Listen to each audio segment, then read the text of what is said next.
मलकाजगिरी में शहरी तरक्याती प्रोग्राम का इनेकाद अमल में आया। इस मौके पर कॉरपोरेटर श्रावण, डीसीपी मलकाजगिरी दस्तूरत के अलावा जीएचएमसी ओहदेदार ने शिरकत की। इस मौके पर मलकाजगिरी कॉरपोरेटर श्रावण ने बात करते हुए अवाम को पटना प्रगति प्रोग्राम में बढ़ चढ़कर हिस्सा लेते हुए अपने अतराफ अकनाफ के माहौल को साफ सुथरा रखने पर जोर दिया। उन्होंने अवाम से हरिता हरम के तहत शजरकारी में भी हिस्सा लेने की अपील की है। అందరికీ నమస్కారం అండి। ఈరోజు జిహెచ్ఎంసి పట్టణ ప్రగతి ప్రోగ్రామ్ని మొదలుపెట్టింది। దీనికి దాదాపు 960 కోట్లు మరి బడ్జెట్లో మనం ఆమోదించడం జరిగింది।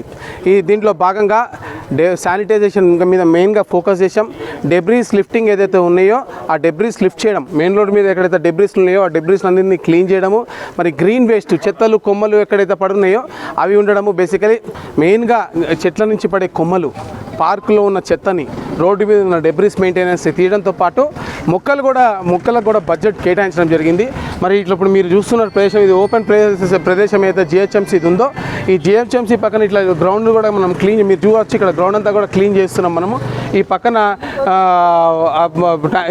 ఏదైతే డెబ్రీస్ రోడ్డు మీద ఉన్నాయో అవన్నీ కూడా క్లీన్ చేయమని చెప్పడం జరిగింది।